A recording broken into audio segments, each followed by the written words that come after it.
Welcome to the Reading Theater.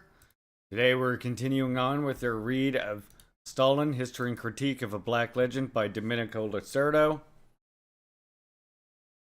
I think we're on chapter 5. I can't remember, really. We're on some chapter, and we're on a part now titled Trotsky and the Accusations of Anti-Semitism Against Stalin.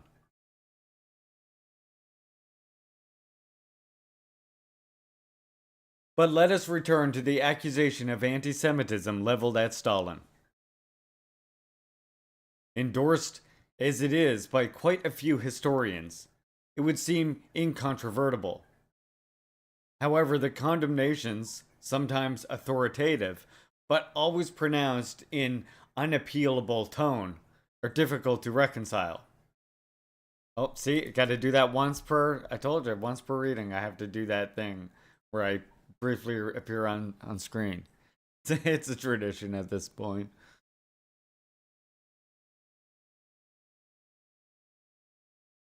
Since they proceed from a different, and discordant reconstruction of the crime, the beginnings of which are sometimes placed in 1948, 1945, or 1933, or even in the years preceding the October Revolution.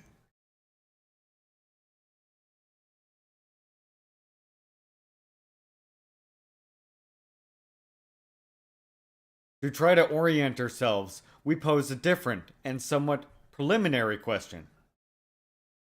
When was Stalin first accused or suspected of anti-Semitism? In this case, more than to Khrushchev, it is necessary to go back to Trotsky. Fucking Trotsky. Who in 1937, along with the betrayal of the revolution, denounced the possible re-emergence in the Soviet Union itself of the barbarity of anti-Semitism. Quote, "History has never yet seen an example when the reaction following the revolutionary upsurge was not accompanied by the most unbridled chauvinistic positions, anti-Semitism among them." Rather than an empirical investigation, we are in the presence of a syllogism, constructed a priori. Reaction, a necessary product of which is anti-Semitism, has unfortunately triumphed in the country dominated by Stalin, and therefore, by liquidating the Bolshevik achievements, Thermidor was reopening the doors to the horrors of the ancient regime. Along with religious superstition, the fascistic cult of private property, inheritance, and the family could not fail to make inroads, and likewise the hostility between nations and even anti-Jewish hatred. It is no accident that the denunciation is contained in an essay that already in the title inextricably links Thermidor and anti-Semitism. It is true, quote, "The October Revolution abolished the outlawed status of the Jews. That, however, does not mean all that with one blow is swept anti-Semitism away. A long and persistent struggle against religion has failed to prevent thousands and thousands of believers, even today, from crowding churches, mosques, and synagogues. The same situation prevails in the sphere of national prejudices. Legislation alone does not change people. Their thoughts, emotions, outlook depend upon tradition, material conditions of life, cultural level, etc. The Soviet regime is not yet 20 years old. The older half of the population was educated under Tsarism. The younger half has inherited a great deal from the older. These generational historical conditions in themselves should make any thinking person realize that, despite the model legislation of the October Revolution, it is impossible that national and chauvinist prejudices, particularly anti-Semitism, should not have persisted strongly among the backward layers of the population." Unquote. In arguing this way, Trotsky was in fact shifting the focus from the state to civil society, from the subjective to the objective, from the precise nature of political action to the long duration of historical process.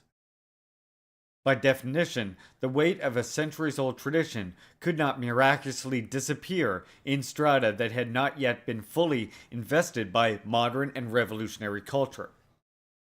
But what sense did it make to put under indictment a regime and a ruling group that had not altered in any way the exemplary legislation, quote unquote, launched by the Bolsheviks, and that, engaging in a colossal process of industrialization, literacy, and dissemination of culture, were shrinking at the relentless pace of the geographic and social area in which national and chauvinistic prejudices, especially anti-Semitism, were most deeply rooted.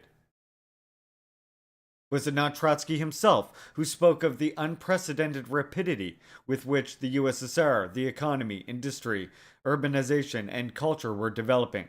And to note the emergence of a new Soviet patriotism, quote unquote, a feeling certainly very deep, sincere, and dynamic, shared by the different nationalities, formerly oppressed or pitted against each other.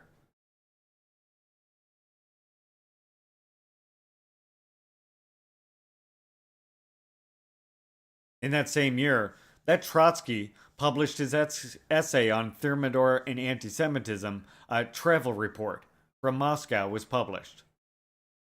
Written by a German writer fleeing, as a Jew, the Third Reich. The picture he painted is in itself eloquent. At last, the ancient and apparently insoluble Jewish question had been resolved.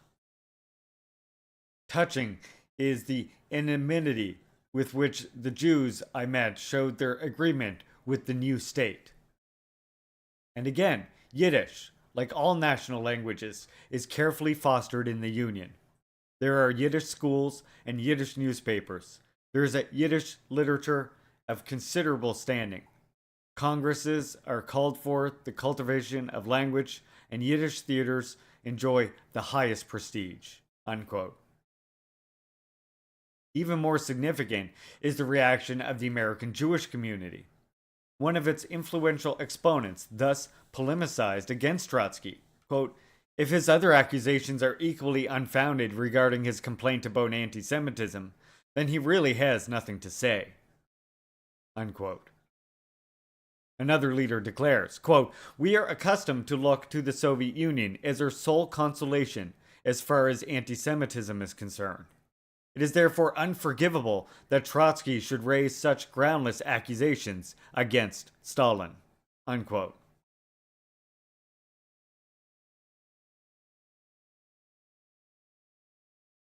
In this reaction, disappointment and annoyance are clear regarding what is perceived as a clumsy attempt to invoke the international Jewish community in a power struggle taking place in the CPSU. While in Germany, the denunciation of the Judeo-Bolshevik barbarism raging in the Soviet Union resounded more loudly than ever, and that process would rapidly lead to the final solution. A strange campaign of insinuations was being launched against the country, which we shall see, more courageously than any other, branded Hitler's anti-Semitism as cannibalistic. Against the country, which often inspired those on German soil who resisted the wave of anti-Jewish hatred. Victor Klemperer described it as touching terms, the insults and humiliations involved in wearing the Star of David. And yet, quote, a porter who has been fond of me finally from the first two removals suddenly plants himself in front of me in Freiburger Strasse, clasps me between his big paws and murmurs, but in such a way that he can be heard even on the other side of the street. Well then, Professor, don't let yourself be put underfoot. Before long, the damn brothers will be finished. Unquote.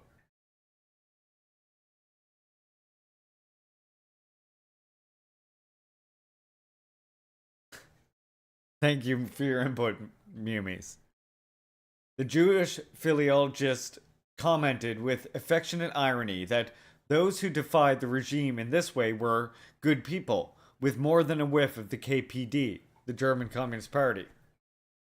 They were militants or sympathizers of a party which, internationally, had in Stalin an essential point of reference.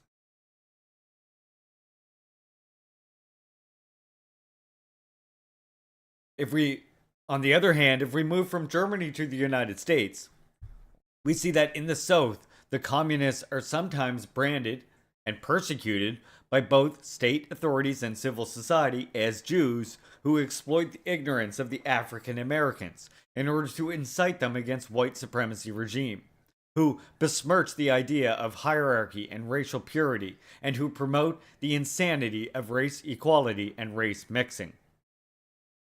And therefore, even in the American Republic, on the other side of the ocean, anti-communism is intertwined with anti-Semitism, as well as colonial racism.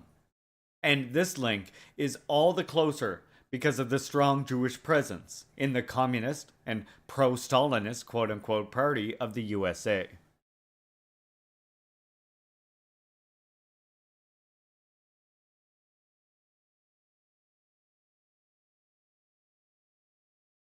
But beyond the disappointment and annoyance, there is also an element of deep concern.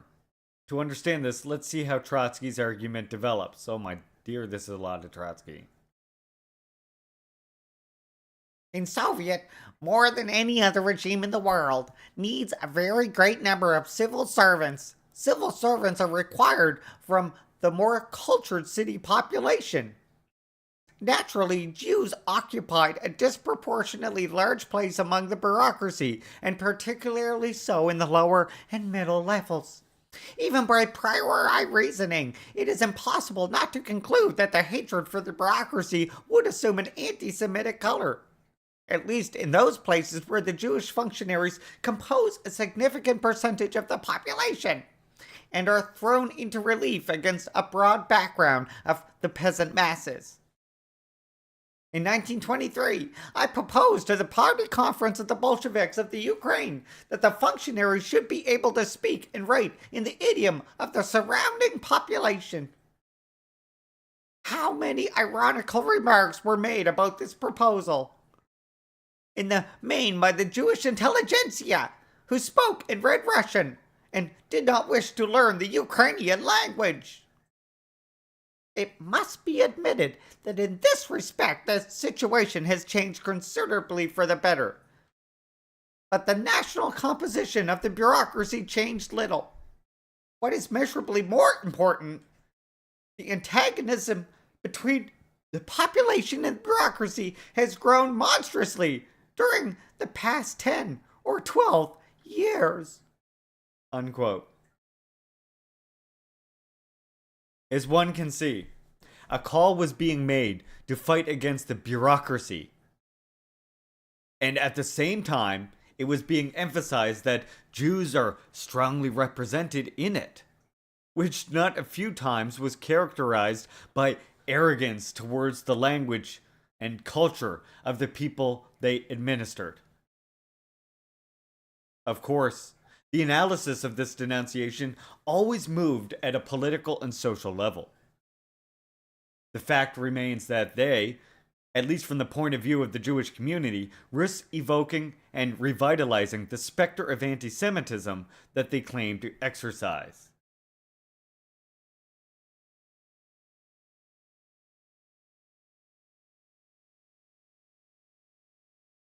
The next part. Stalin and the condemnation of Tsarist and Nazi anti-Semitism.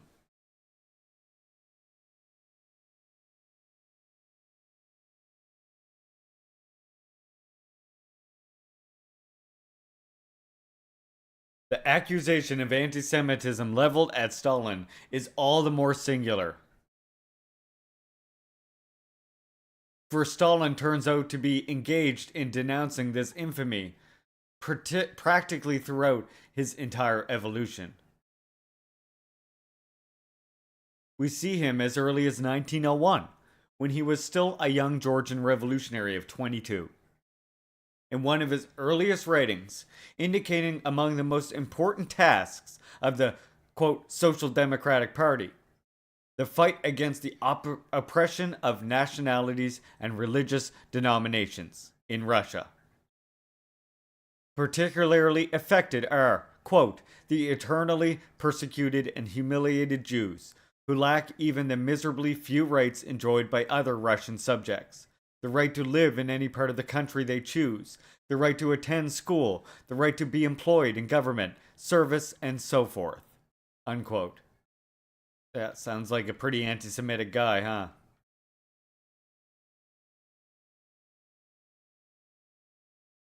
A few years later, when the 1905 revolution broke out, the Tsarist regime reacted by encouraging or unleashing pogroms.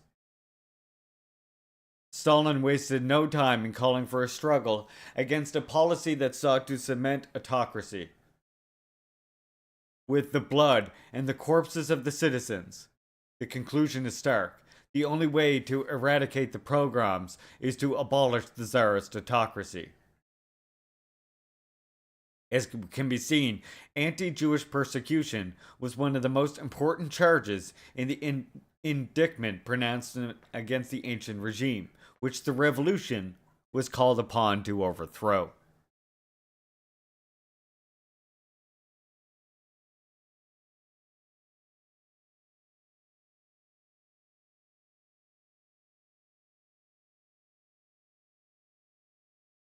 It was a motif further developed over the later years.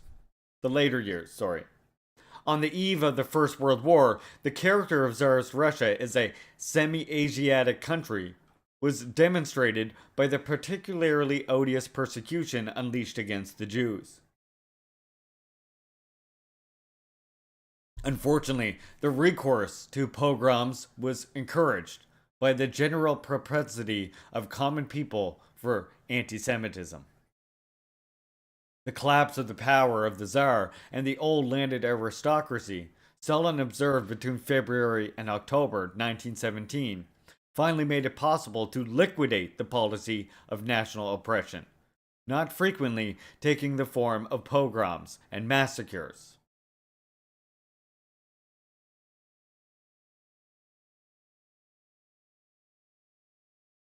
Defeated in Russia, anti-Semitism became an ever more distressing threat in Germany. Stalin did not wait for Hitler to come to power to raise the alarm. In a statement made in 12th of January 1931 to the American Jewish Telegraph Agency, he branded racial chauvinism and anti-Semitism as a kind of cannibalism and a return to the jungle. It is a stance republished in Russia, in Pravda, on November 30th, 1936, at a time when it was a matter of warning governments and world public opinion against the terrible threat hanging over Europe and the world. It was this same context one can place the position taken by Kirov, whose wife was of Jewish origin, shortly after Hitler came to power. He denounced German fascism with its pogrom ideology, its anti-Semitism, its views of higher and lower races, as the heir of the Russian Black Hundreds.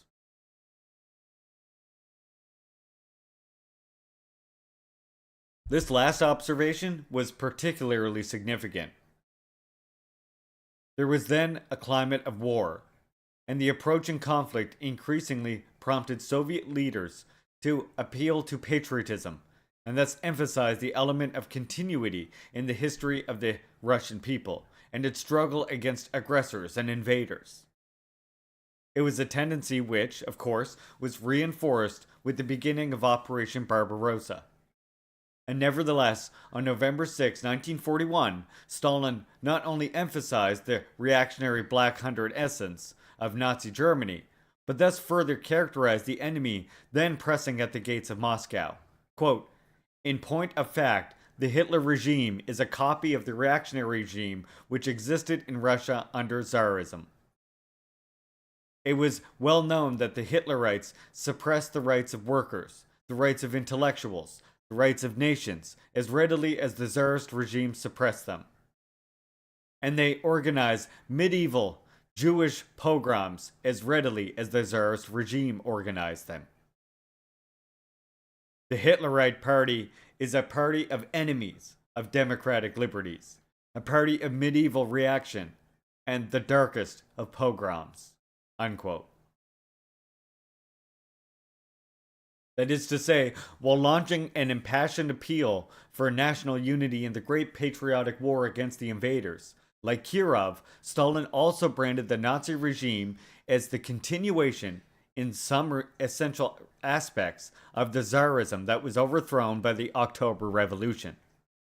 This attitude is all the more worthy of attention if one compares it with that taken by the American president and his collaborators, who, quote, were hesitant to criticize publicly Hitler's anti-Semitic policies, unquote.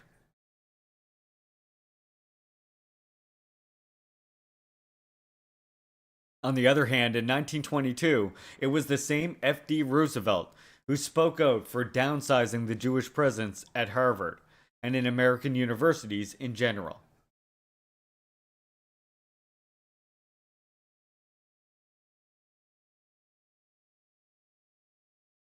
A statesman such as Churchill, who in 1937 had emphasized the nefarious role of Judaism and Bolshevik agitation, was even less able to publicly condemn the anti-Jewish persecution of the Third Reich.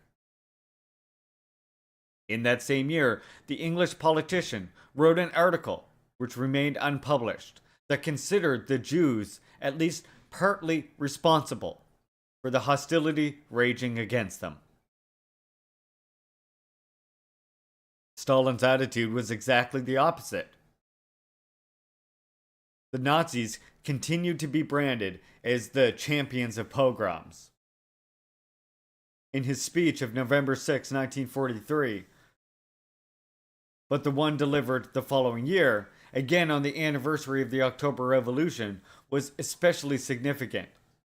In that case, the usual denunciation of the fascist pogromongers, from whose barbarity the Soviet people had the merit of saving European civilization, was part of a more general context emphasizing the centrality of racial theory and racial hatred in the doctrine and practice of Nazism, which thereby conducted a cannibalistic policy. The speech at the end of 1944, on the eve of the collapse of the Third Reich, thus took up the motif already present in the interview given by to the Jewish Telegraph Agency 2 years before Hitler had come into power.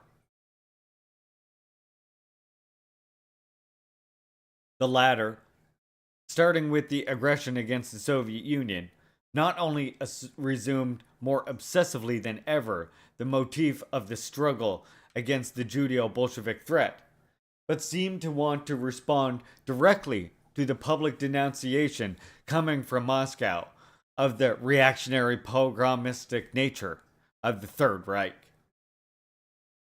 It was Stalin's speech, with which we are already familiar, of 6th of November 1941, on the anniversary of the October Revolution. 2 days later, in Munich, on the occasion equally solemn for the Nazi regime, it was to commemorate the attempted coup d'etat of 1923. Hitler proceeded to an equally public denunciation of the Soviet Union. Quote, "The man who is temporary leader of the state is nothing but an instrument in the hands of all-powerful Jewry. Whether Stalin stands on stage or behind it, behind him are people like Kagnovich and all those Jews who, with their expansive network, rule this enormous empire." Unquote. It was a thesis reiterated sometime later during a dinner table conversation. Behind Stalin, there are the Jews. We are here in the presence of a constant motif of Nazi propaganda. As early as 1938, Goebbels had paid tribute to a book, Juden hinter Stalin, The Jews Behind Stalin, that purported to reveal the infamies of Judaism in the USSR. From these assumptions, the war for the enslavement of the Soviet Union was at the same time the war for the annihilation of the Jews.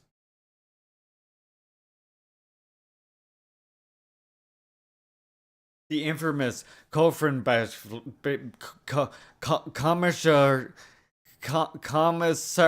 Beffel, which imposed the immediate liquidation of Red Army political commissars and Communist Party and regime cadre, could not fail to strike in a particularly ruthless manner at the ethnic group suspected of providing the bulk of cadre and commissars. In his speech of November 8, 1941, Hitler spoke of the power in the Soviet Union as, quote, an enormous organization of Jewish commissars. And this was also from the belief of German soldiers, reporting from the Eastern Front about Jewish and Bolshevik cruelty, and constantly juxtaposed the damn Jews with the damn Bolsheviks. Yes, the fight against Bolshevism was at the same time the fight against Judaism.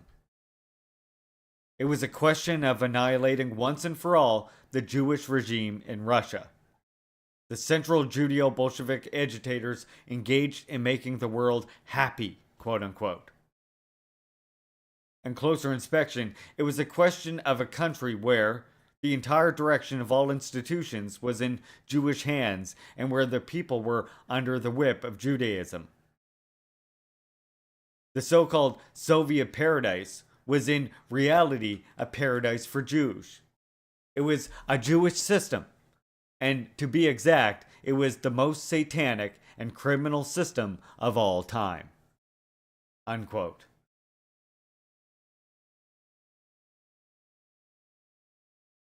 It was well understood that the ethnic group particularly targeted by the genocidal fury of the Third Reich distinguished itself in the struggle against its tormentors. Quote, in the course of the war, in relation to the population, Jews earned more medals than any other Soviet nationality. Unquote. But is this solemn official recognition reconcilable with the thesis of Stalin's anti-Semitism?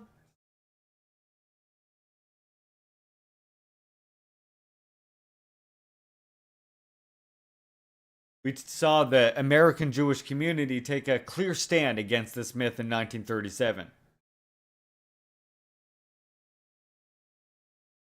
5 years later, Ardent went even further. She credits the Soviet Union with having, quote, simply quashed anti-Semitism as part of an entirely new and an entirely just way to deal with nationality or minorities, unquote.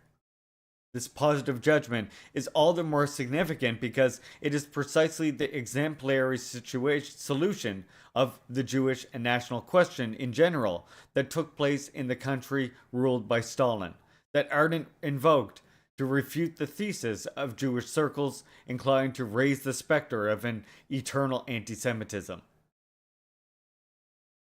3 years later, the eminent Jewish thinker reiterated that it is to the credit of the Soviet Union that it has been able to, quote, organize different people, including the Jewish people, on the basis of national equality, unquote. At least until 1945, there appeared to be no traces of anti-Semitism in the Soviet Union.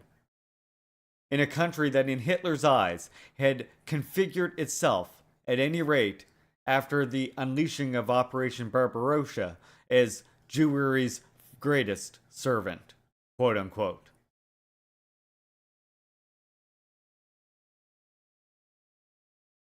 We're getting to an important part that requires an incredible amount of nuance and everything. So I'm interested to see how Losurdo is going to discuss this topic here. So yeah, this next part here is Stalin and support for the foundation and consolidation of Israel.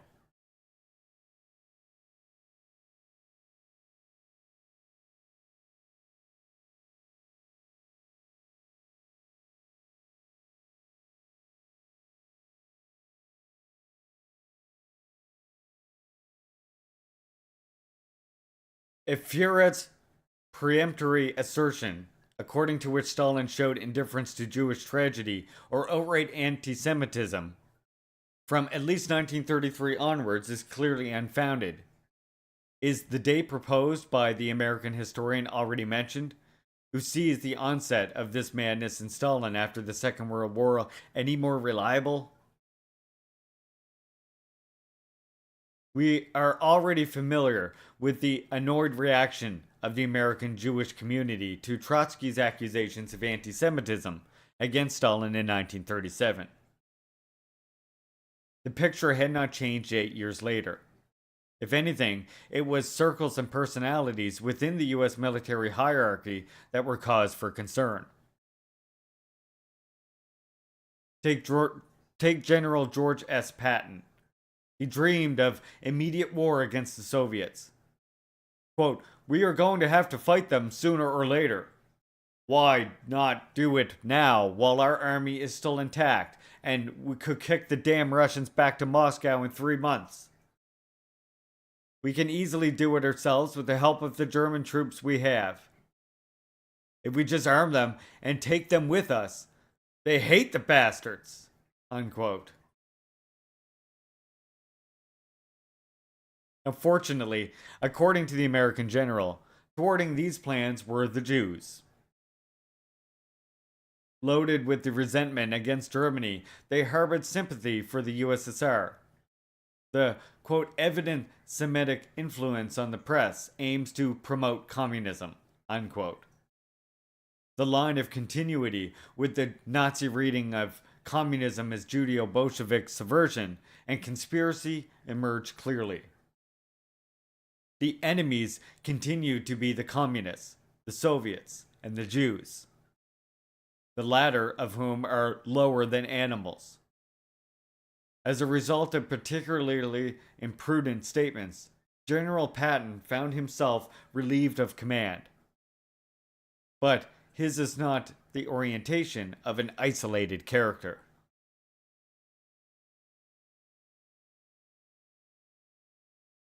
Put under indictment also because of its links with Judaism, the Soviet Union, in fact, followed a deeply sympathetic policy towards a people that had just come back from a horrible persecution. In reconstructing this chapter of history, I make use mainly of a book that was also involved in denouncing anti-Semitism in the USSR-led socialist camp. Let us begin with Hungary. The backbone of the communist regime in that country, after taking over from the Red Army, was constituted by, quote, cadres who had stayed in Moscow, almost all Jews. In fact, the fact was that Stalin had no other choice, since he only trusted them, when the first elections to the Central Committee would take place. A third of the members will have been Jews, unquote. The same ethnic background is also revealed in the top leadership, beginning with Rákosi, quote, the first Jewish king of Hungary. The author of this sympathetic definition is one of Stalin's closest collaborators, namely Beria, probably also of Jewish origin. The situation in the rest of the socialist camp is not much different. We limit ourselves to a couple more examples. In Poland, quote, the Jewish presence in the communist ranks, and above all, in the regime's higher levels, was substantial. And that was not all. Quote, the area in which the identification between Jews and communist power appeared strongest was very particular, the security apparatus, unquote. In Czechoslovakia, it was not only Jews as such, but even Zionists, who were favored by the post-war government and had presence within it. And here's where here you see where the complications and that the nuance I'm talking about comes into play. The Soviet Union's support for Israel isn't necessarily all on top of Stalin or one individual, of course, but it's the fact that Zionists had worked their way into roles in the leadership. Not just Zionists, but Trotskyists and all kinds of other counter-revolutionary elements. As I pointed out, not even just in the days after Stalin's death, but during the days of Stalin and during the days of Lenin. And in fact, Lenin and Stalin themselves had to fight against such counter-revolutionary trends. All kinds of different trends, I should say. Anyway, to continue. A similar consideration can be made for Germany. Jews tended to be given the pick of the jobs in the Russian zone, quote unquote. On the other hand, directing the cultural activity on the Soviet side was a brilliant art historian, Colonel Alexander Dimschitz, himself of Jewish origin. And the Gotha of the German Jewish intelligentsia began to be strongly felt in the cultural rebirth, starting to emerge out of the mourning and the ruins. The situation certainly did not change with the founding of the German Democratic Republic. Quote, in Communist Germany, officially born on October 7, 1949, Jews initially enjoyed favorable, not to say privileged treatment. As the formerly persecuted, they were entitled to special pensions for the elderly and for young people who were sick or disabled. And the Constitution guaranteed religious freedom. Peter Kirchner recounts, quote, the pensions for us Jews were much higher than those of others. They oscillated between 1,400 and 1,700 marks, when normal pensions did not exceed 350, unquote. The Jews thus felt reassured by the new communist Germany's policy towards them. All the more so since they were widely represented in the institutions. In the 1950s election, 15 Jews were elected to the parliament on the list of almost all of the parties except the Communist Party. In addition, the Minister of Propaganda and Information, Gerhard Eisler, and the Director of the State Radio Information Services, Leo Brauer, and the Editor-in-Chief of the Communist newspaper, News Deutschland, Rudolf Herrnstadt, and the head of the section of the Ministry of Health, Leo Mandel, were all Jewish. It is also for this reason that the Soviet Union enjoyed such great sympathy with the, quote, Zionists of the whole world, unquote. It reached the point where they were ready to admire everything Russian. It was Ardent who, still in May 1948, expressed her disappointment for the pro-Soviet and anti-Western orientation of the Zionist movement, inclined to condemn Great Britain as anti-Semitic and the United States as imperialist. The attitude she deplored was well understandable. At Nuremberg, it was primarily the Soviet representatives of the persecution who had called attention to the horror of the genocide of the Jewish peoples of Europe, and called attention to, not without rhetorical emphasis, formulating a thesis that firmly underlined the intentionality involved. Quote, the fascist conspirators planned the extermination to the last man of the Jewish population of the world, and carried out the extermination throughout the whole of their conspiratorial activity from 1933 onwards, unquote. In reality, the final solution began to be delineated only once Operation Barbarossa started to get bogged down.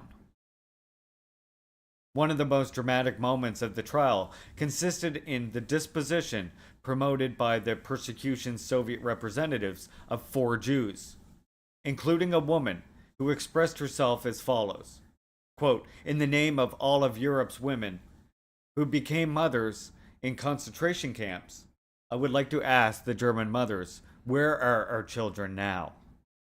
Unquote.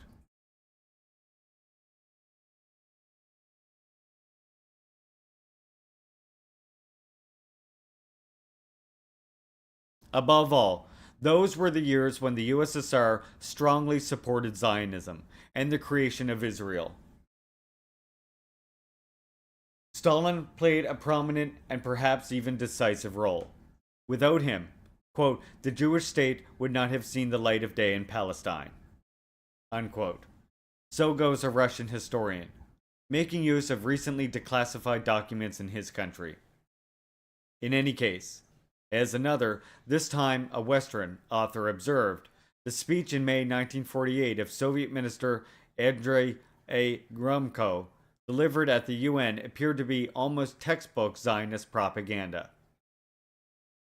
The foundation of Israel was necessary due to the fact that, quote, in the territories occupied by Hitler, the Jews had suffered an almost complete annihilation, while no Western European state had been able to furnish any adequate assistance in the defense of the Jewish people's rights and very existence, unquote.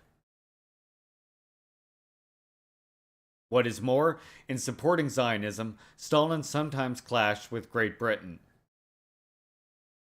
The latter used the military corps of the former Salo Republic and the 10th Maz Flotilla Pigs to blow up a ship, and perhaps there were two, which, when the war was over, was transporting weapons from Yugoslavia for Jews in Palestine. At that time, it was the government in London that was perceived as the principal enemy of the Jews. The suspicion or accusation of anti-Semitism was certainly not leveled at the Soviet Union, which was committed to supporting the foundation of the State of Israel both militarily and diplomatically, but rather at Great Britain, which, in an attempt to hinder those plans, had not hesitated to use political and military circles which, as part of the Salo Republic, had also made their own contributions to the final solution.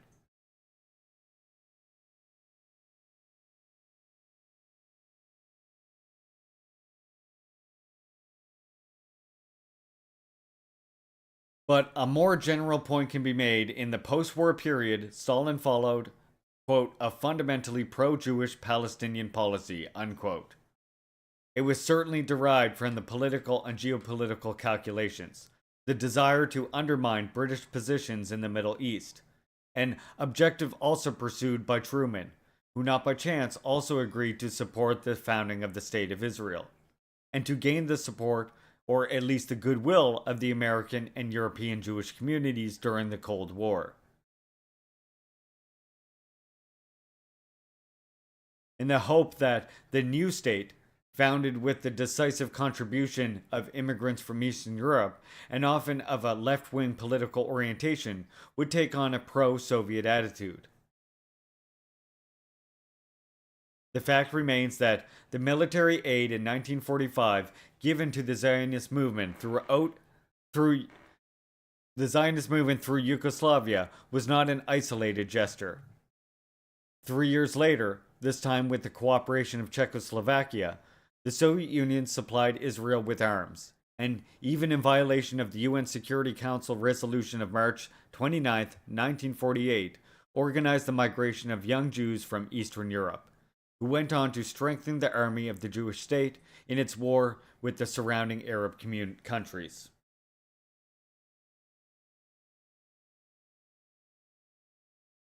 What has been defined as the Prague-Jerusalem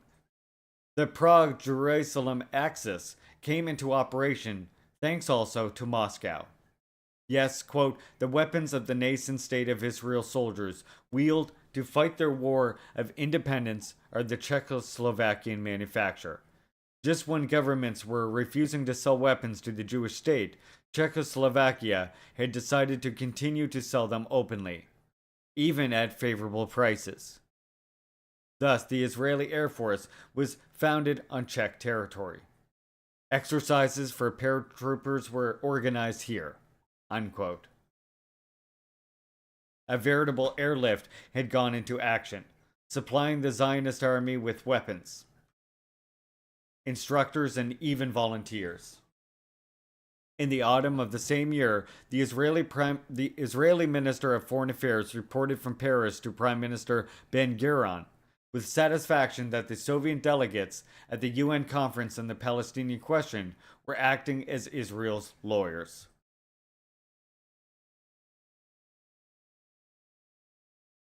One sec, I gotta check my door. The least thing to be said is that Stalin's Soviet Union made an essential contribution to the founding of the consolidation of the Jewish state. Interesting elements also emerged about the relationship to Judaism and Jewish culture in general. Still, in the midst of the alleged anti Semitic campaign, a residential suburb of Moscow bore the name New Jerusalem. It was the home of Ilya Ehrenberg, a Jewish intellectual who, in the Soviet Union of the time, was playing a leading cultural and political role, and who, not by chance, was awarded the Stalin Prize, a recognition also received by other Jewish writers and by some Jewish musicians of international fame.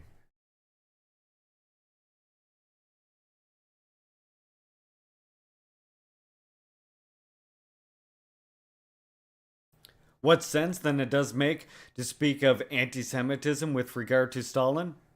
The support he gave to the foundation and consolidation of the Jewish state is at the same time a contribution he made to the Nakba, that is, to the national catastrophe of the Palestinian people, who have for decades continued to languish in refugee camps and in territories subjected to ruthless military occupation and a galloping process of colonization.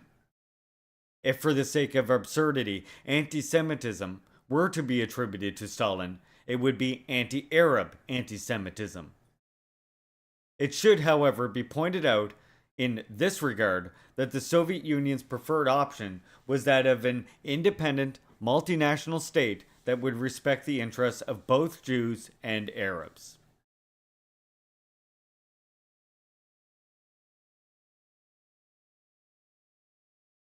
The sources here for some of this too, Mlykin, Berner, Rappaport, and Robert. So, I mean, that's why I say there is a lot to be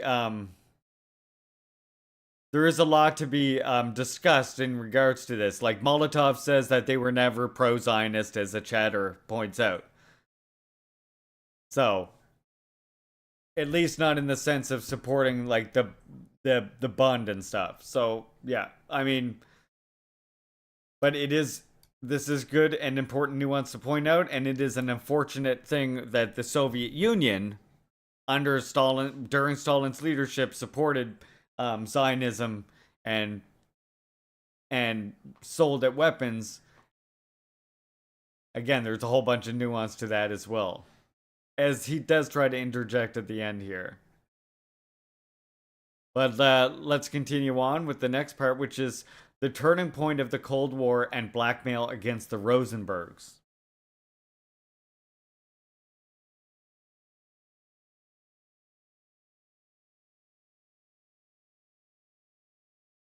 In a conversation with an Israeli historian, Kerensky, who in the meantime was in the USA, noted even on the eve of Stalin's death that the accusation of anti Semitism in those years leveled at the Soviet Union was merely an invention of the Cold War. Yes, this is the turning point, and to understand it, one must go back to the context of those years.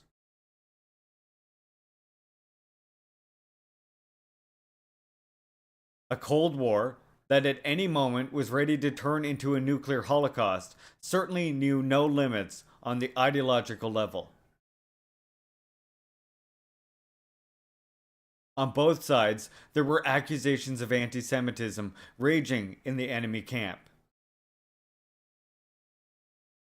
The trial and condemnation to death in the United States of the Rosenbergs, who were communists and Jews, and were also accused of treason and espionage in favor of Moscow, were almost contemporaneous with the trials and death sentences in the socialist camp of Zionist personalities accused of treason and espionage in favor of Tel Aviv and Washington.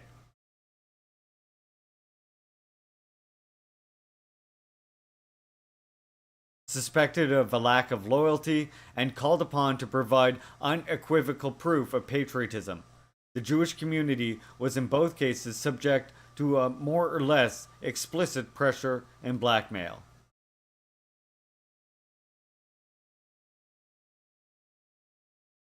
The climate of suspicion was no less oppressive in the USA than in the USSR.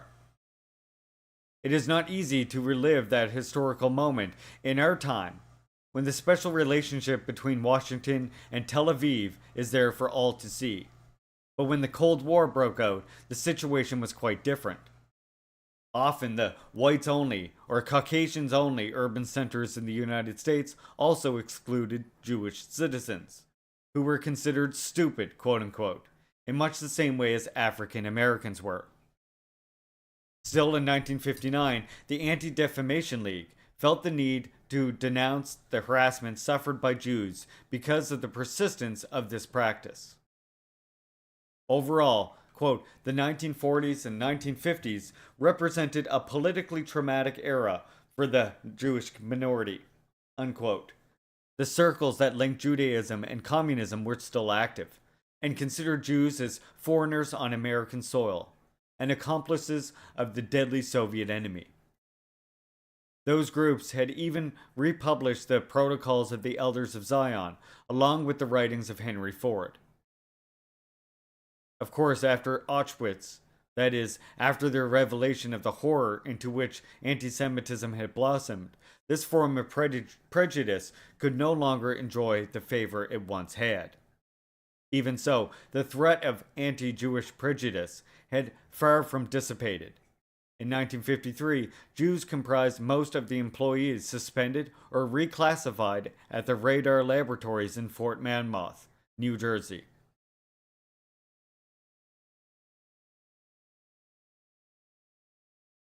According to French communist leader Jacques Duclos, who was actively involved in denouncing the persecution of the Rosenbergs in the United States, anti-Semitism had played no part in the trials that in Czechoslovakia rightly struck down the Zionist traitors in the service of Washington's war policy.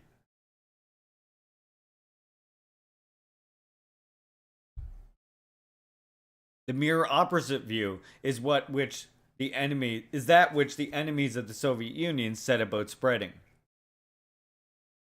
In rejecting the charge of anti-Semitism launched by Duclos in the United States, the American Jewish Committee unhesitatingly pronounced itself in favor of the execution of the Rosenbergs and opposed any measure of clemency.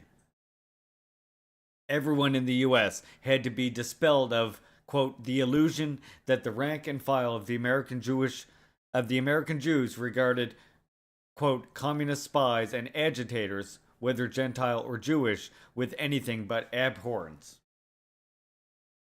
Not by chance, McCarthy's collaborators also included 2 Jews, who were committed, yes, to fighting communism, but also demonstrating the patriotic loyalty of their community.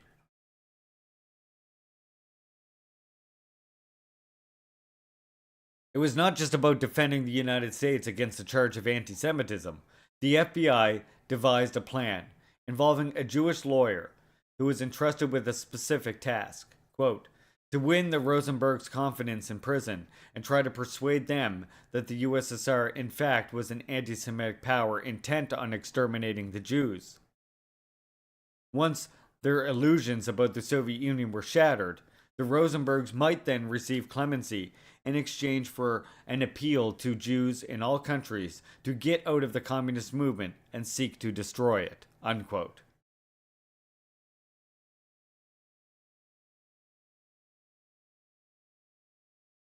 The plan proved effective. In the case of 2 militant communists who bravely faced the electric chair on June 19, 1953, blackmail achieved the desired result in another respect. Quote, in the intimidating atmosphere of the Cold War era, it was hardly surprising that several of the nation's most respected Jewish intellectuals, among whom were many former leftists, felt obliged to take cover, even to become turncoats. Unquote. Not a few engaged in denouncing the anti-Semitism of Stalin and the Soviet Union. There you go. And nevertheless, before asserting itself, this black legend encountered serious difficulties.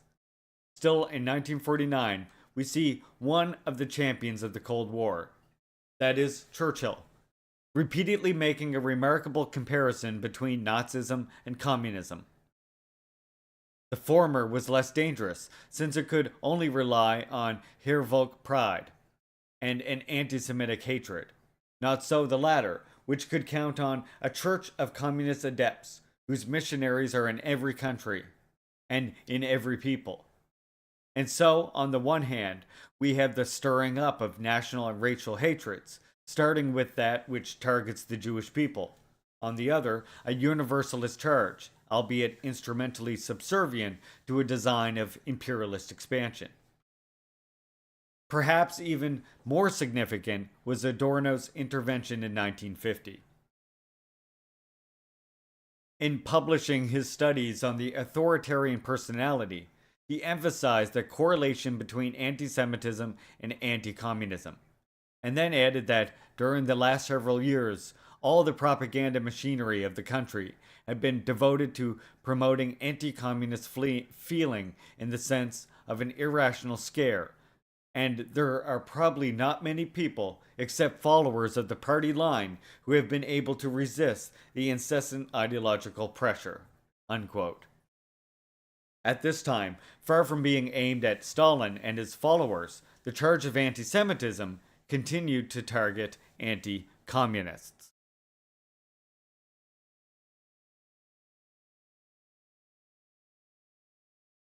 Unbalanced from the start, the balance of power between the two opponents of the Cold War saw the West prevailing more and more decisively, both in military terms and in terms of ideological offensive capacity and multimedia firepower. Of the two opposing reciprocal accusations of anti-Semitism, only one has remained standing today. The other has even been lost to memory. It should be added that, apart from Stalin, this accusation affected even his successors, beginning with Khrushchev.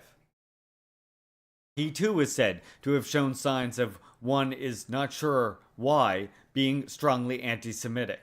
However, quote, in 1973, Jews who constituted 0.9% of the Soviet population represented 1.9% of all university students in the country, 6.1% of all scientific personnel, 8.8% of all scientists, unquote. On the other hand, an English historian also committed to branding Stalin as an anti-Semite from at least 1930s onward.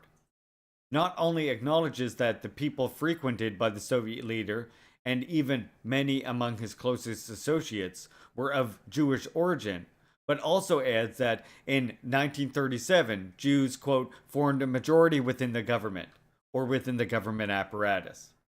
It is difficult to see how statistical data and empirical research can be invoked to support the thesis of Stalinist and Soviet anti-Semitism.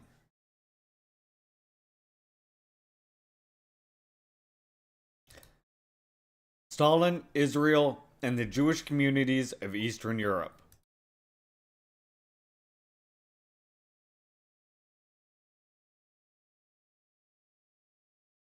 The Jewish community was certainly not spared of the conflicts that characterized the history of the Soviet Union and the socialist camp as a whole. Let us deal first with the situation that arose in Eastern Europe and with the end of the World War II and the founding of Israel. We have seen the strong Jewish presence in the state of the governmental apparatus. Beyond the composition of the institutions, one must take into account the feeling of gratitude felt by the Jews in Hungary, for example, for the fact that, as an authoritative witness reported, quote, it was the Soviet soldiers, and not others, who had snatched us from certain death, unquote.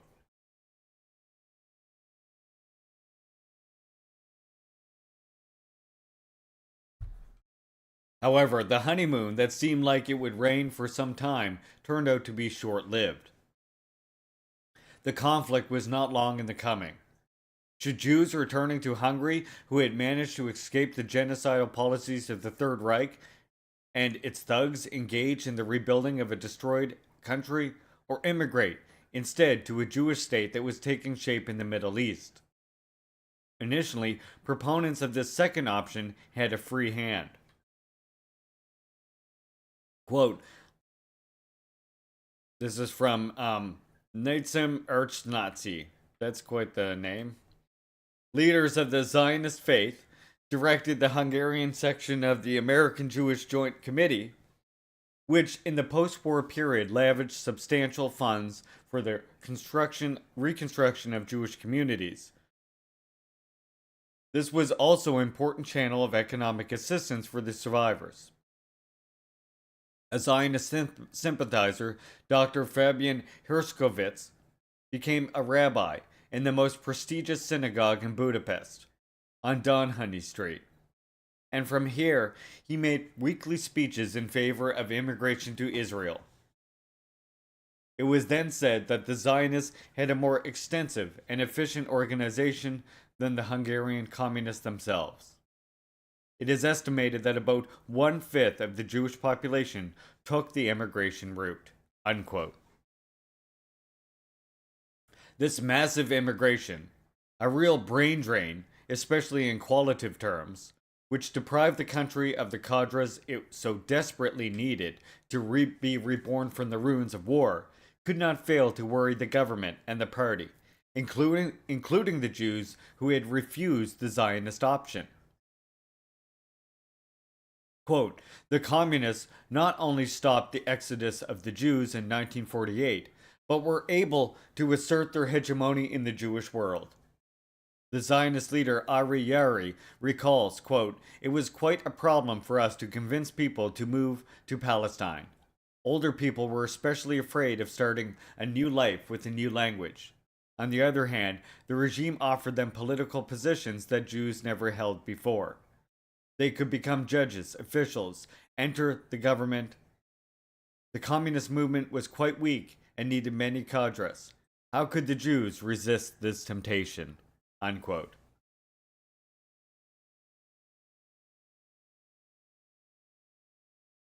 As can be seen, it makes no sense to speak of anti-Semitism.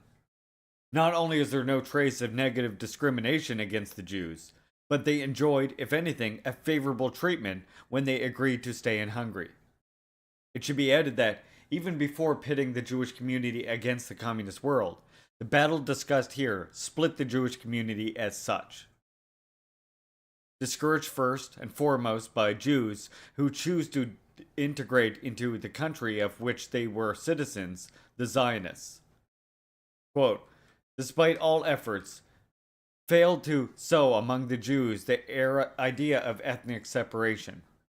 When the communists outlawed the Zionist movement at the end of 1940s, the overwhelming majority of Jews demonstrated that they had not at all taken up Jewish national identity argument.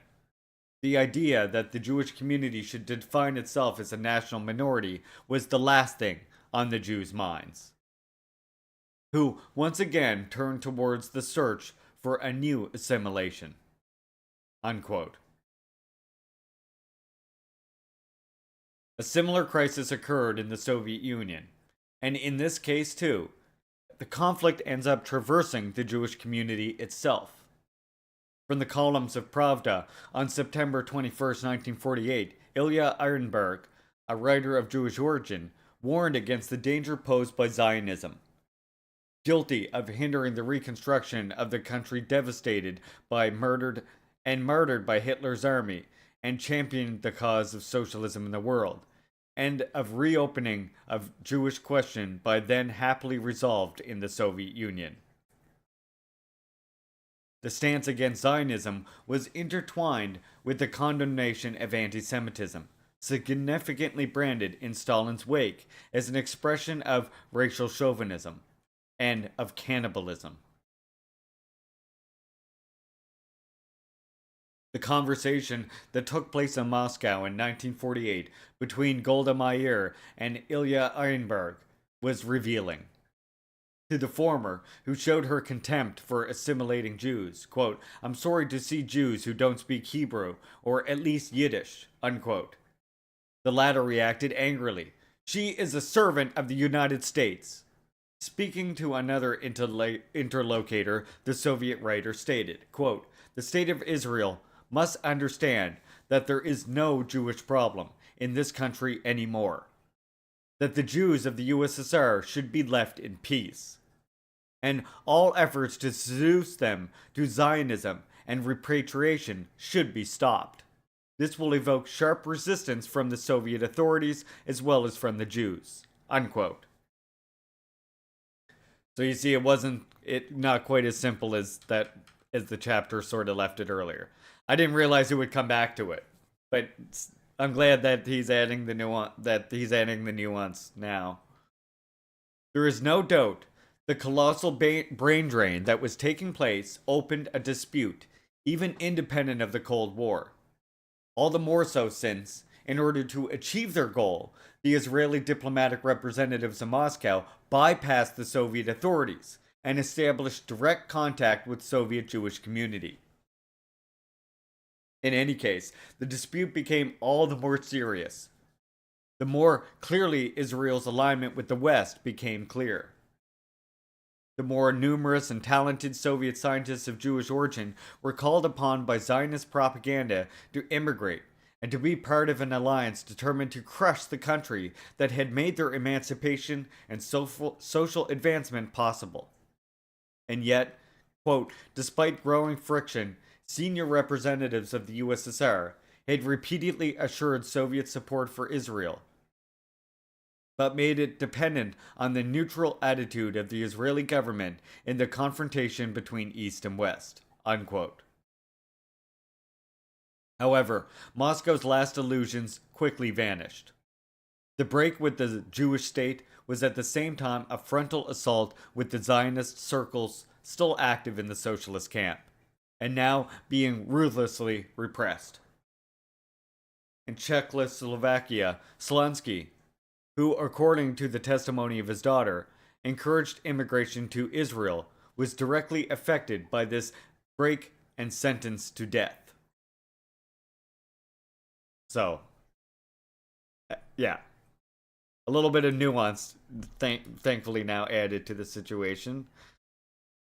As you can see, it wasn't so simple as just USSR just supported Israel. There's a lot of nuance to it, and there was Jews in the USSR who were against Zionism and Jews in the USSR who were pro-Zionism. And that is reflected in the government's policies, that same struggle.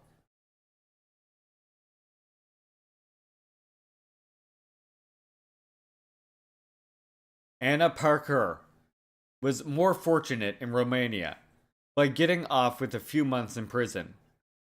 And yet, we are in the presence of a similar story. Quote, Zionism had long been an ideology condemned by the regime, but this had not prevented the flow of Romanian Jews to Israel until the ouster of Parker from the Romanian Communist Party in 1952, who had discreetly kept the way for a promised land open, unquote. Thanks to her, no less than 100,000 Jews left Romania to settle in Israel.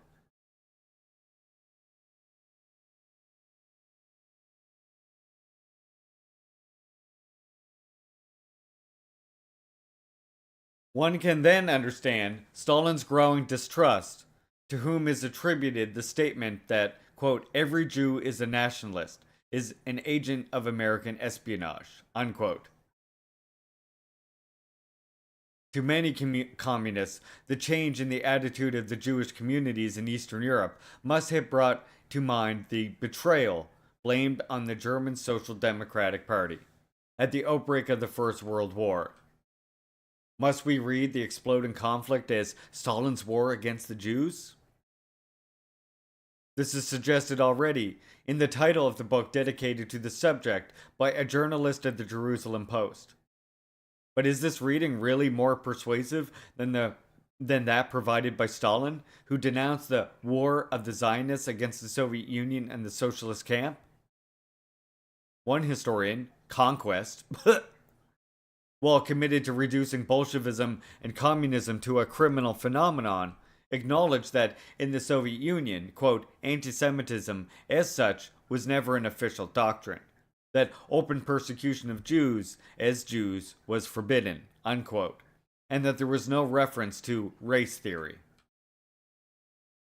What sense then does it make to compare Hitler to Stalin? The historian already cited added that the former, quote, hoped to use Israel against the West and continued to accuse the West of anti-Semitism. And yet, it does not appear that the Nazi leader branded his enemies as anti-Semites. Conquest assumes that Stalin's accusations of anti-Semitism against the West were supremely ridiculous, but does not raise the question of the validity of Western accusations of anti-Semitism leveled at Stalin. Why should instrumentalism be only coming from one side?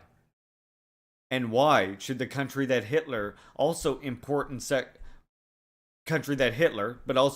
sectors of the Western public opinion, long branded as the embodiment of Judeo-Bolshevik conspiracy, quote-unquote, and as the definitive confirmation of the reliability and gravity of the conspiracy revealed by the publication of the Protocols of the Elders of Zion, be taken as the heir of the anti-Semitism of the Third Reich? In any case, the myth of Stalin's war against the Jews was not believed by many cases, often very influential Israelis, who, on hearing of the Soviet leader's death, mourned him and paid homage to him as to a sun that has set. And yet, Israel's triumph in the Six-Day War and the worsening of the Palestinian tragedy further deepened the furrow that divided the communist power in Eastern Europe from the Jewish community, and from the pro-Israeli and pro-Western circles that were becoming organized around it. But should we speak of anti-Semitism? Trusting in the reconstruction of two scholars of Jewish origin, who have been herein cited several times, let us see what happened in Prague in 1967. Quote, the sympathy of the Czech students for Israel has a rather trivial motivation. The antipathy they feel towards the Arab students, present in their thousands in the university, unquote. Something similar happened in Warsaw. Quote, suddenly people remembered that many Jews who lived in Palestine came from Poland. And there was a taxi driver exclaiming how our brave Polish Jews are teaching those fucking Russian Arabs a lesson, unquote. In the clash that took place with the communist power, which sided with the Arab countries, who is the one exhibiting racism? Are we in the presence of anti-Jewish racism, or rather anti-Arab racism?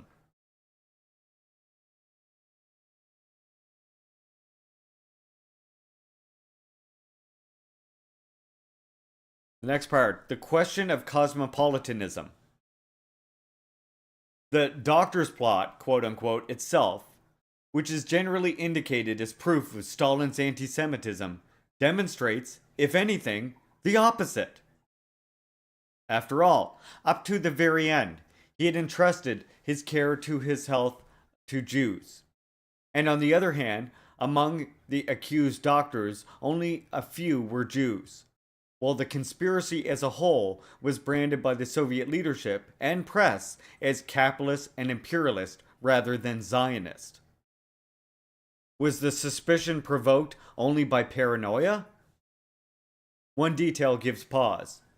Quote, the CIA became friendlier towards the Jewish state from the moment it made use of Israeli intelligence sources in Eastern Europe and the USSR. For example, Mossad agents were the first outsiders to receive the complete text of Khrushchev's secret speech on Stalin's crimes.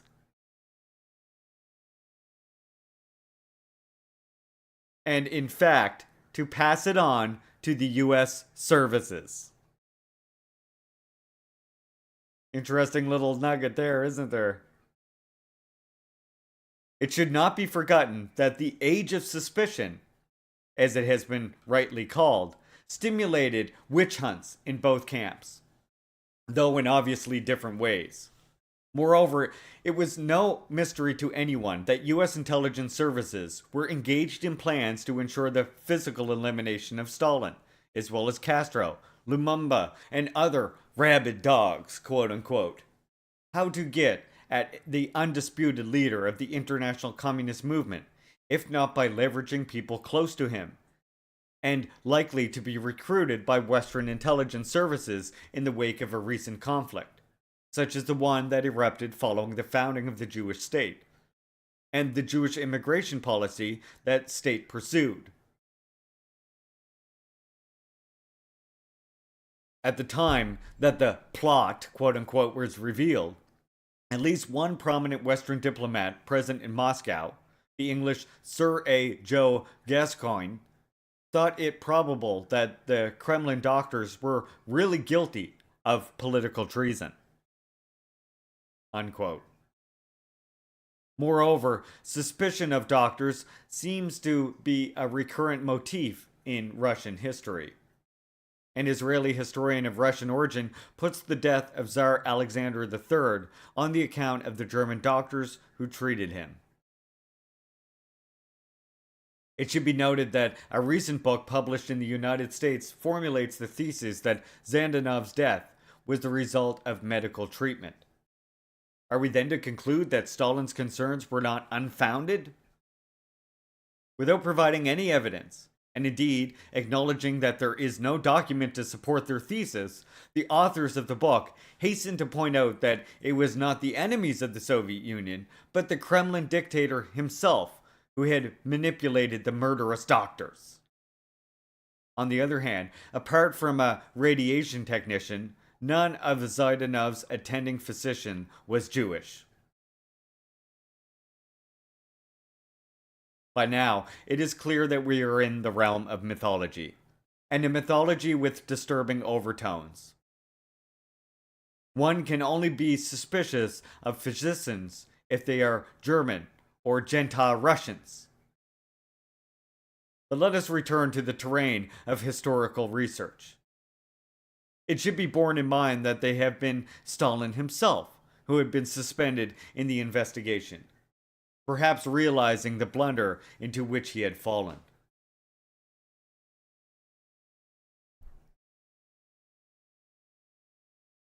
In the absence of further arguments, Stalin's condemnation of cosmopolitanism is cited just to cling to anti-Semitism thesis. Who would be cosmopolitans if not the Jews? In reality, the cosmopolitanism accusation must be placed in the context of a very bitter debate on both sides. Those determined to commit themselves in the first place to the building of socialism in the country that emerged from the October 1917 revolution, renouncing the messianic expectation of the advent of the exportation of the revolution all over the world, are accused of national pettiness and being nationally narrow, as well as parochialism.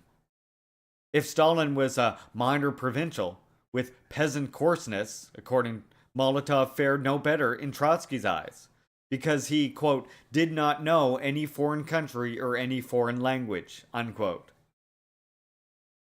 Both the one and the other were, however, wrong to cling provincially and in an obstructionist way to the reactionary role of the national state. Those who were thus attacked reacted by branding their accusers as abstract cosmopolitans, incapable of actually building a new social order.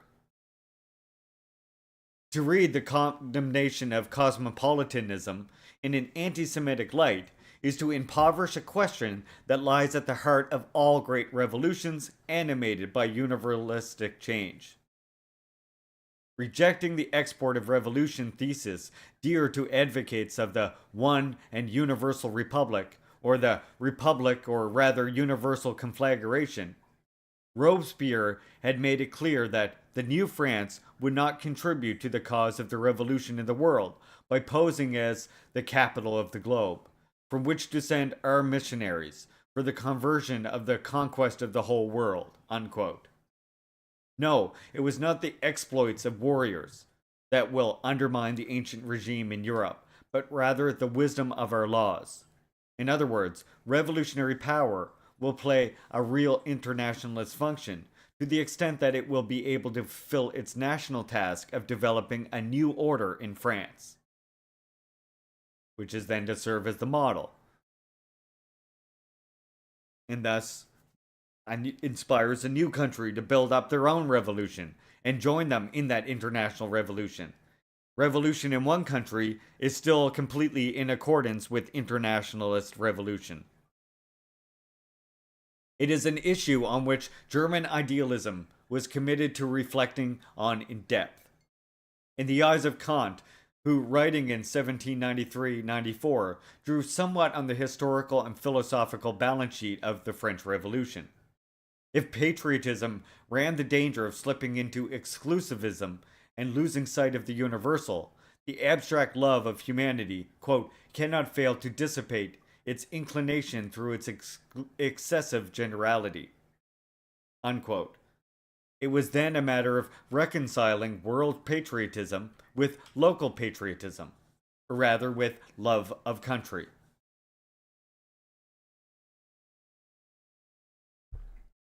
Those authentically universalist, quote, in fealty to their country must have an inclination to promote the well-being of the entire world.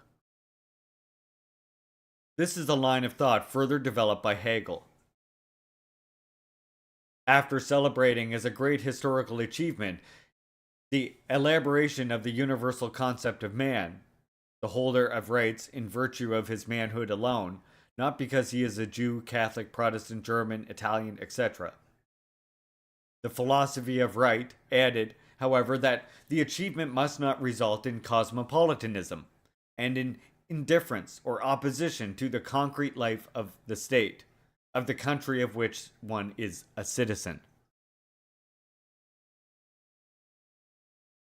The universal love of mankind risks configuration itself as an empty universality, devoid of content.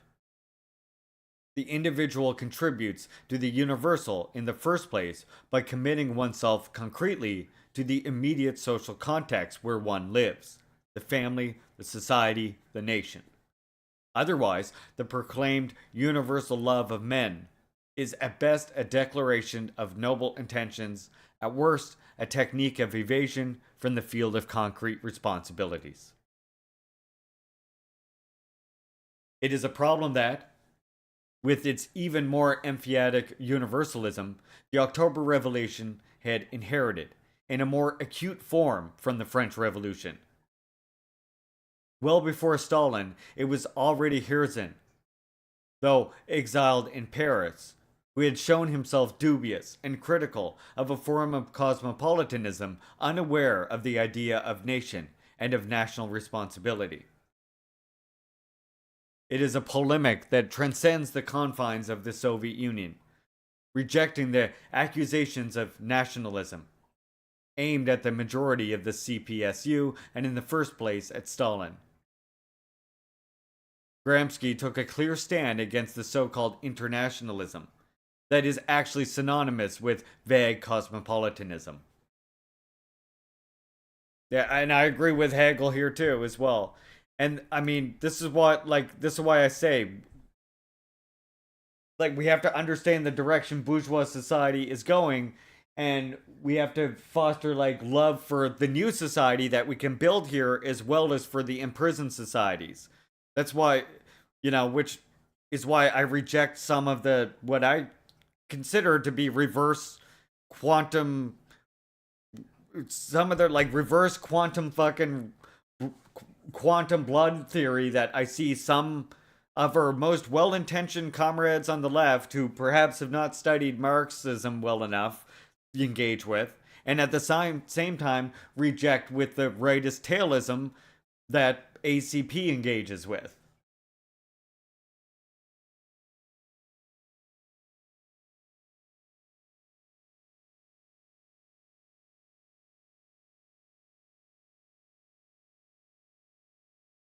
In the USSR, the critique of cosmopolitanism became more pronounced as the threat posed by fascism and Nazism worsened.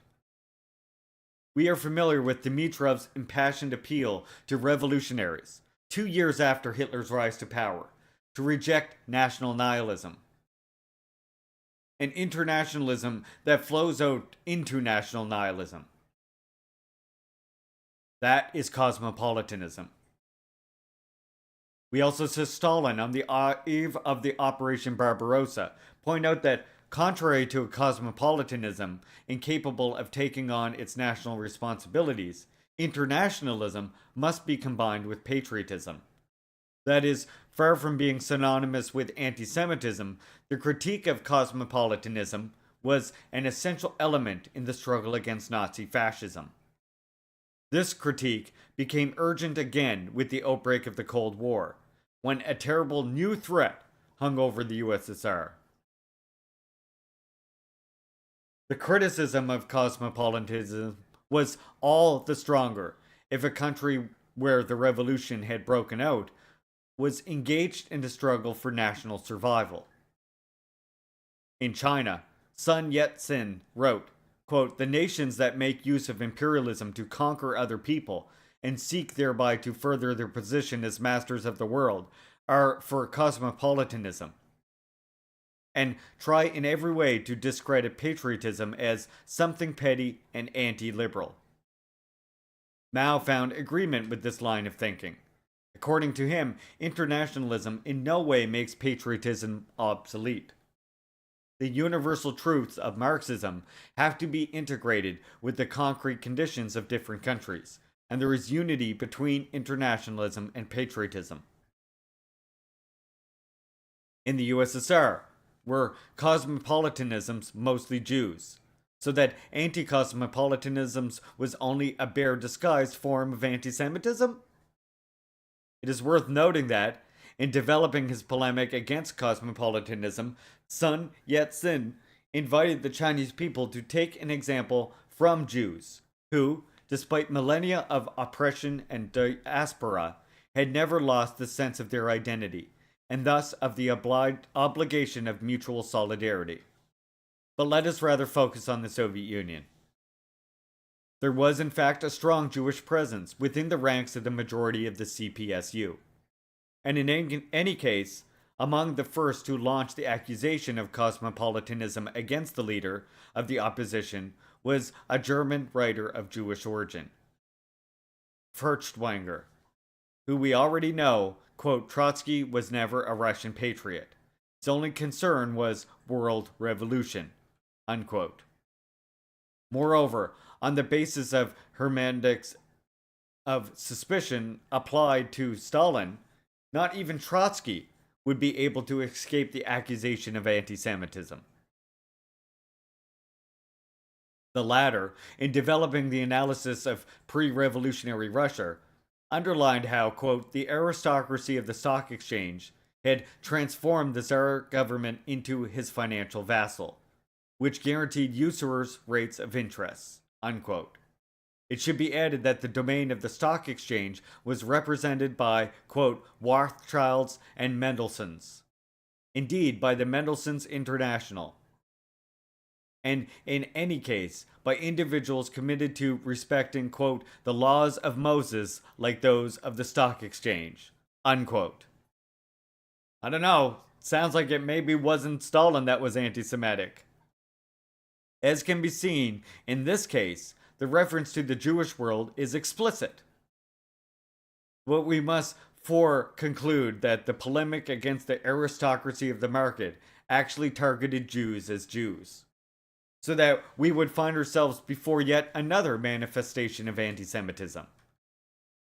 Such a way of arguing would be absurd, and not only because of Trotsky's Jewish origins, more significant is the fact that in the same text, Trotsky dedicated moving pages to the description of the bleak bacchanal of bloodshed staged by anti-Semitic gangs tolerated and encouraged by the authorities and by Nicholas Romanov and the Pogromists. Most august patron. Bravely and decisively opposed by the revolutionary and socialist movement. One good thing Trotsky did was put down the fucking help put an end to the fucking pogroms that Ukrainian anarchists were engaged with. But Stalin was no less clear in his condemnation of anti-Semitism as cannibalism.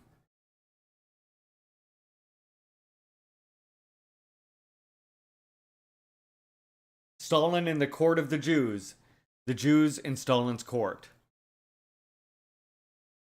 This is the final part of this chapter.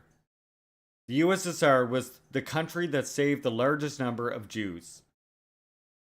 This was an observation made by a journalist and scholar of Trotskyist background, who, as a witness to those years, considers it necessary to take a stand against the campaign now underway in the West. He continues thus, quote, "No country has had as many Jews in the upper echelons of the army as the Red Army.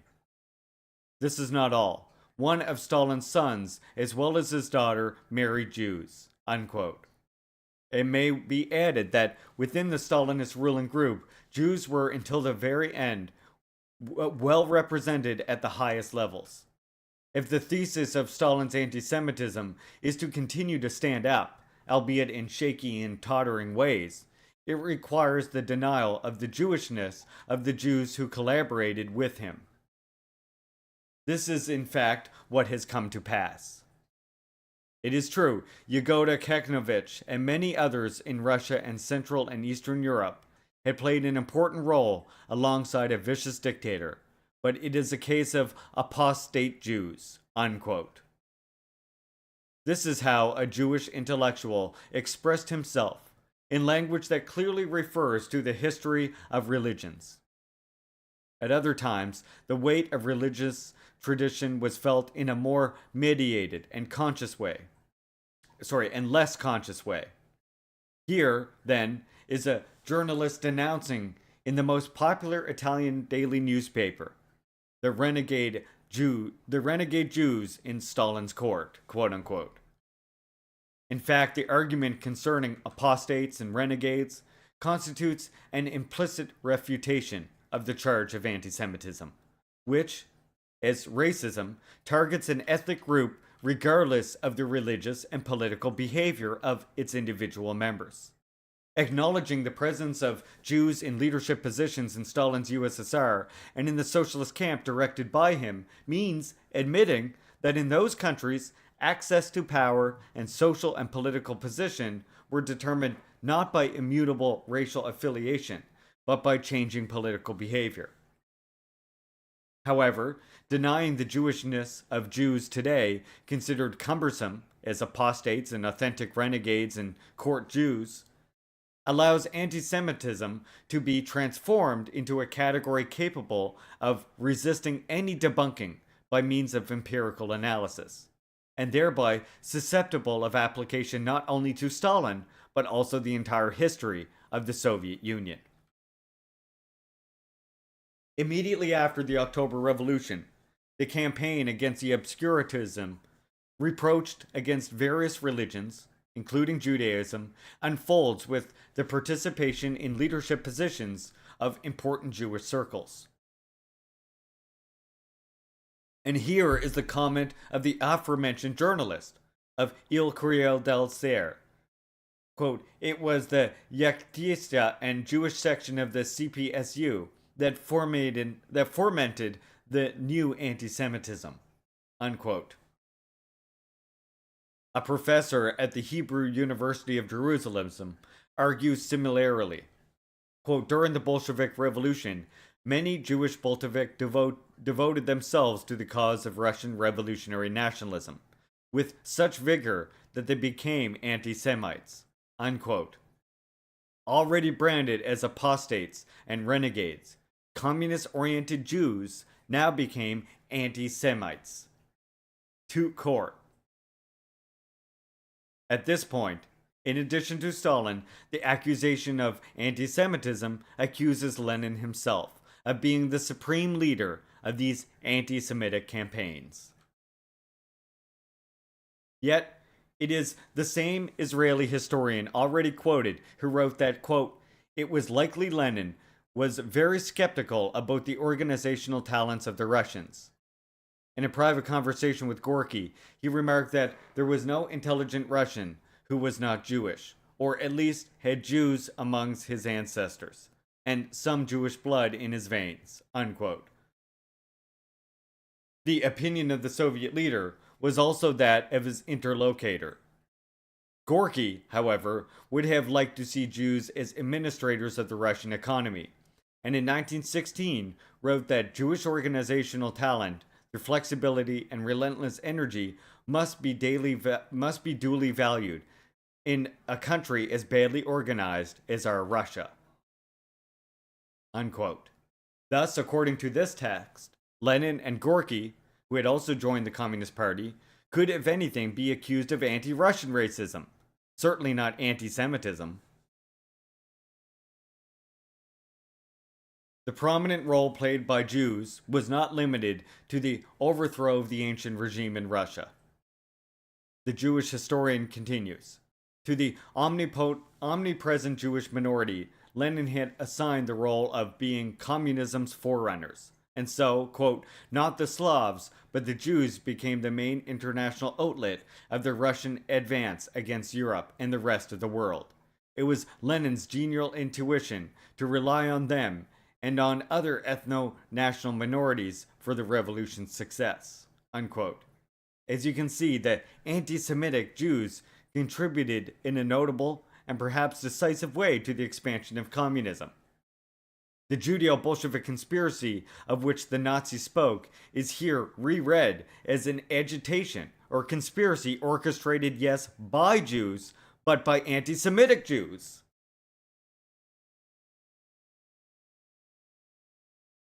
It is an agitation and a conspiracy with a long, very long history behind it. Again, according to the above-mentioned historian, Lenin had made use of Jews who had broken with their community or origin of the same way as early Christianity had. And again, analogies emerge with a reading of history dear to Nazism, which denounced the Jews' role in the ruinous cycle that led from Christianity to Bolshevism. The only novelty now is the emphasis on the fact that it is Jews who, having adhered first to Christianity and then to Bolshevism, are to be considered apostates, renegades, and in the final analysis, anti-Semites. In the effort to strike Stalin and the entire Soviet experience together with the charge of anti-Semitism, ends up reproducing, with some modest revisions, the Nazi philosophy of history.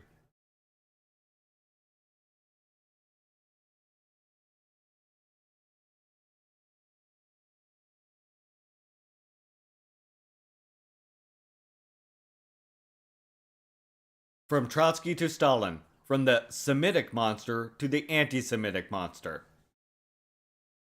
In light of the historical and conceptual examination, the thesis of Stalin's anti-Semitism turns out to be untenable. Whatever the chronological starting point for the emergence of this disease, whether placed in 1948 or 1945 or 33 or 1879, the year of Stalin's birth and conception, the diagnosis proves to be not only unfounded, but also highly insulting to Jews, who would have apparently continued to the very end to pay homage in large numbers to their butcher. How then to explain the origin of this black legend? Let us go back to the years immediately following the October Revolution.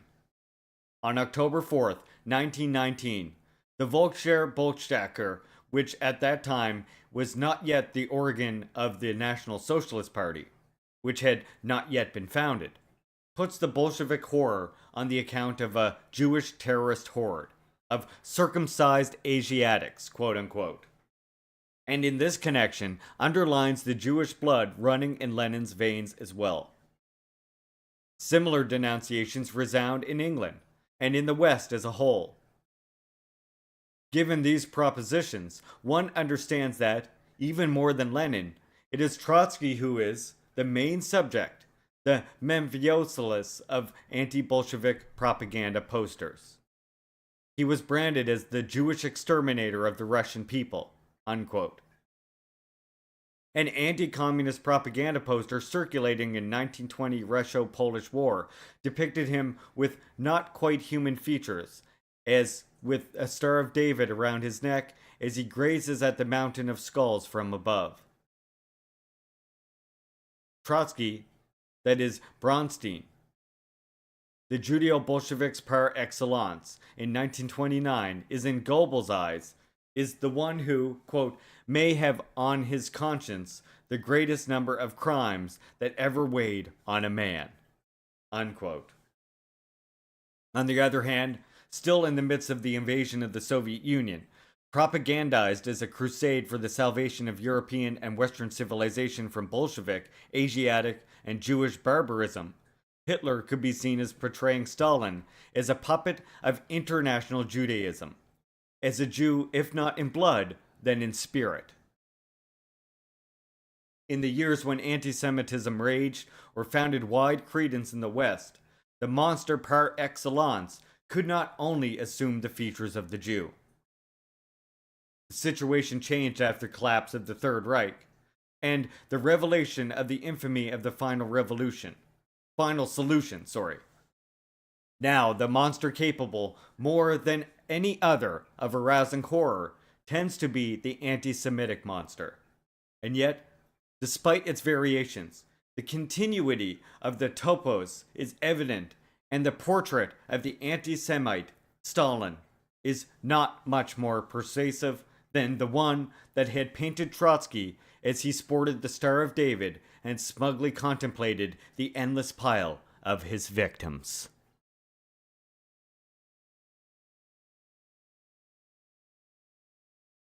That brings us to the end of chapter 5. Next week, we'll be starting chapter 6, Psychopathology, Morality, and History in the Reading of the Stalin Era. Starting with geopolitics, terror, and Stalin's paranoia. That was a heavy chapter, lots of information to take in. If you like this reading, please hit the like button, hit the subscribe button so that you don't miss any other videos on my channel. And if you are watching this all the way to the end, you're amazing. And why not come check me out on Kick? I stream every single weekday. Links are in the description.